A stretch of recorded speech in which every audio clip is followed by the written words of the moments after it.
080 hours local time. The Greenland Sea looked like hammered steel, flat, gray, and brutally cold.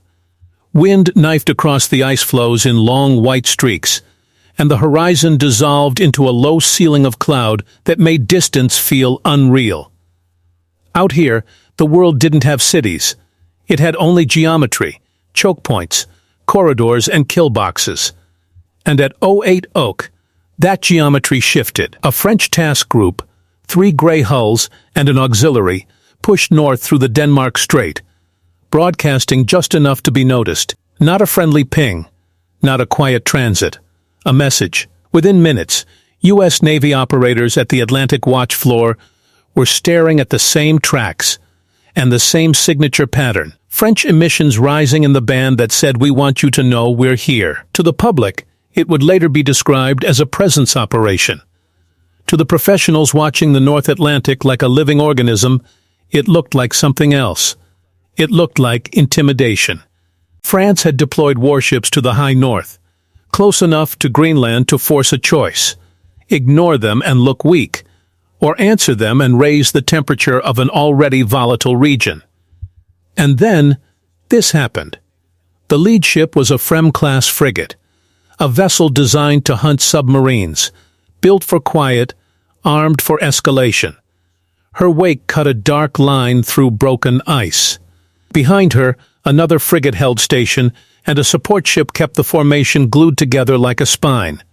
French sensors were active more often than they needed to be. French radios spoke more than they should have. And their radar behavior, steady, methodical, almost theatrical, was a deliberate provocation. In the high north, silence is safety. Noise is either stupidity or bait. The French Navy was not stupid. France was doing something far more dangerous, forcing the U.S. to react on camera. Because Greenland is not just an island.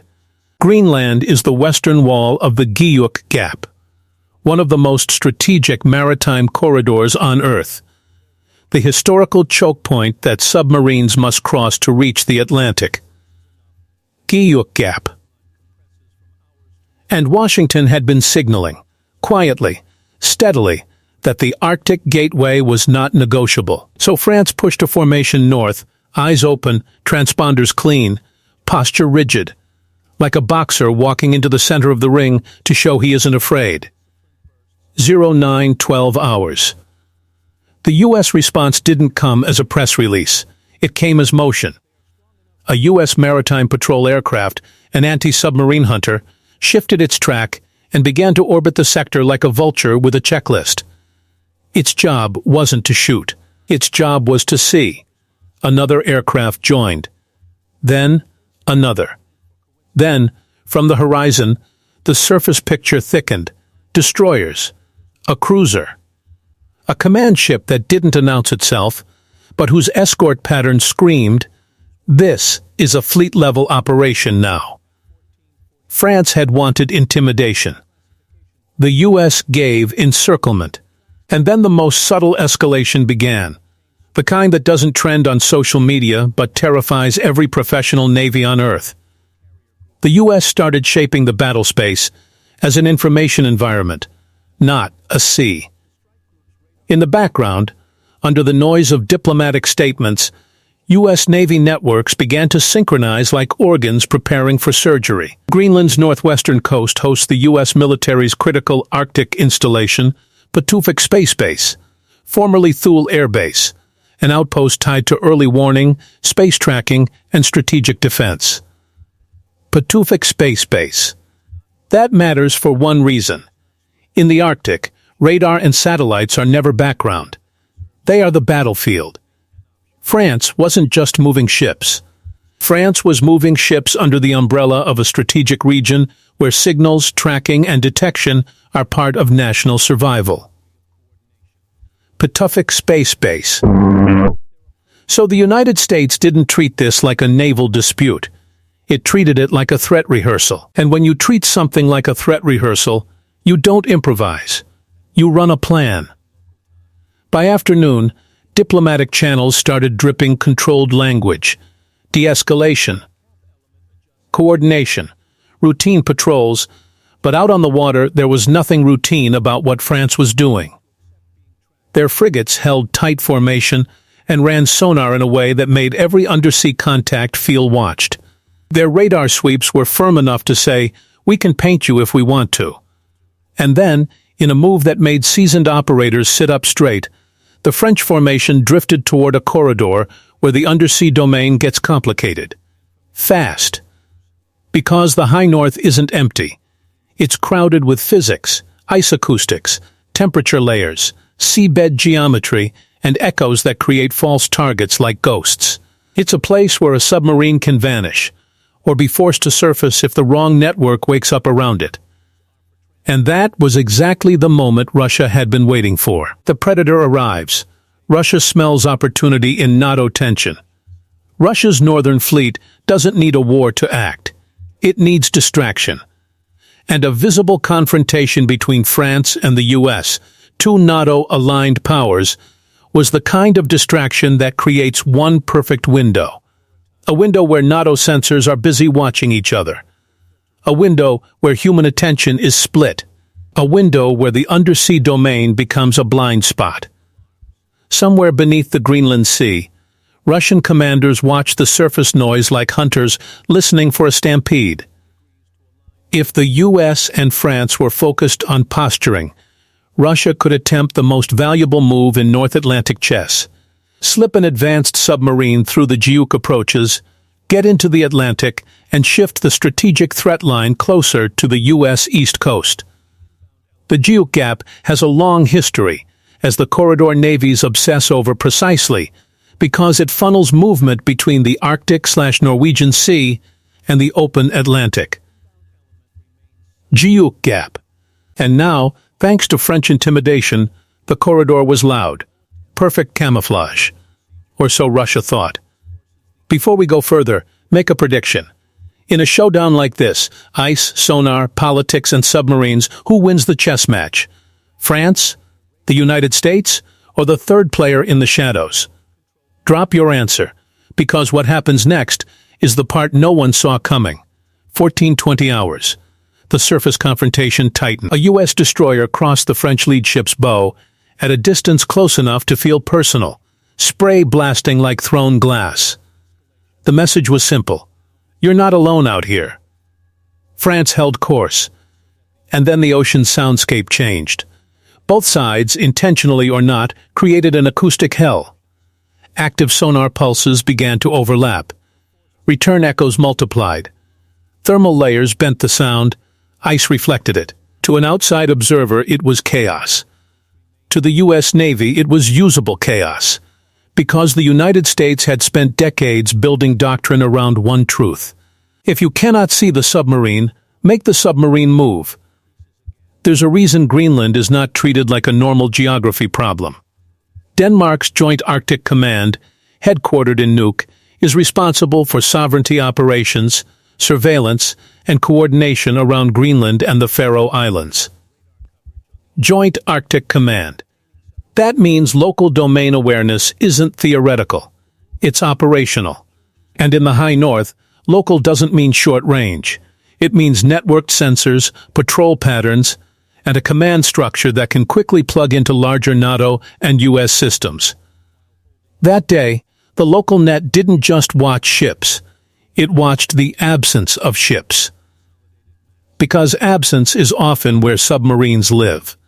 At 15:30, something happened that was invisible to civilians, but unmistakable to professionals. The French and U.S. tactical behavior synchronized.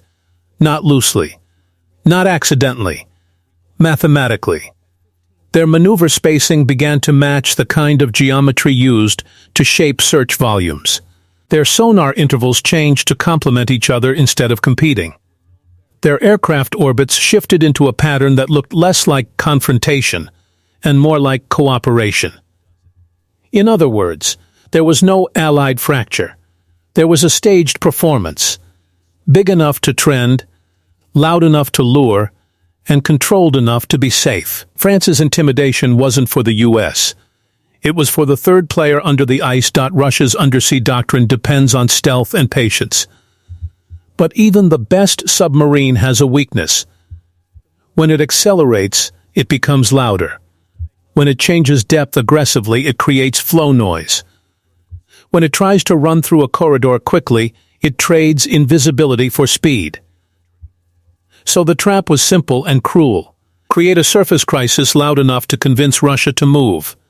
Then lock the escape routes with sensors tuned to detect movement, not silence. And this is where the operation turned personal.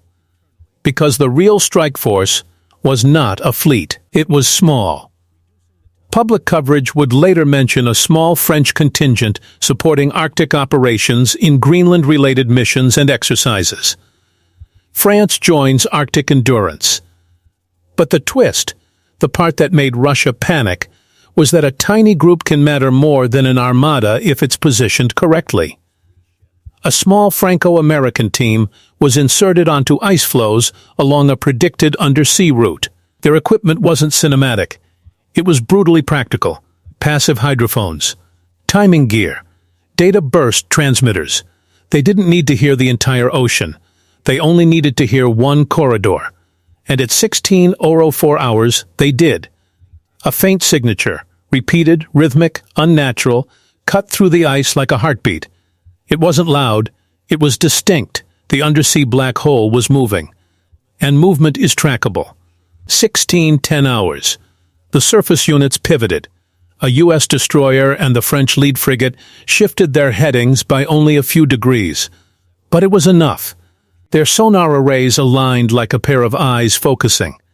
Then they triggered active sonar in a coordinated burst, short, violent pulses designed not just to detect, but to pressure. In water, sound is force. At high intensity, sonar pings are more than signals. They become physical stress, vibration, resonance, overload. Inside a submarine, that's not loud. That's disorienting. The Russian boat, now forced to choose, had three options: stay deep and risk sensor overload, launch and reveal itself completely, surface and end the suffering. And then the next layer dropped into place. A maritime patrol aircraft, the kind built for anti-submarine warfare, skated low over the waves and released training munitions into the water, not to kill, but to herd. The torpedo runs didn't need to hit. They only needed to close the box. This wasn't a firefight. It was a controlled collapse of options. At 16:22, the undersea contact did something no strategic submarine wants to do in contested waters. It stopped trying to vanish. It transitioned into survival mode. And minutes later, a dark shape broke the surface. Briefly, reluctantly, like a whale forced into daylight. Reconnaissance optics locked. Acoustic arrays recorded. And the most valuable data in undersea warfare, signature characteristics, was harvested in real time. Russia hadn't just been blocked. It had been profiled. The revelation hit after the operation ended, when analysts stitched together timing, emissions, and posture. France's warships weren't there to threaten the U.S. They were there to create a believable stage, an Allied confrontation dramatic enough to become the perfect acoustic curtain. The U.S. didn't rush to intercept France. It positioned around France. Because the real target wasn't on the surface. It was beneath it. And that is why Russia's response wasn't celebration. It was emergency withdrawal. So here's the question that matters now. If France and the U.S. can choreograph a high north crisis to flush out submarines without firing real rounds, what happens the next time Russia tries the same corridor with a different tactic? Will Moscow adapt, using quieter routes, decoys, or under-ice drones? Or did this operation permanently tilt the GIUK gateway toward NATO's side? Drop your analysis below, because the Arctic is no longer a blank on the map. It's a live board, and every move echoes. If you want more classified-style breakdowns like this, hit like, subscribe, and turn on notifications. Because the next file we open won't be about ships. It'll be about the sensors that see through ice. And trust me, you won't want to miss it.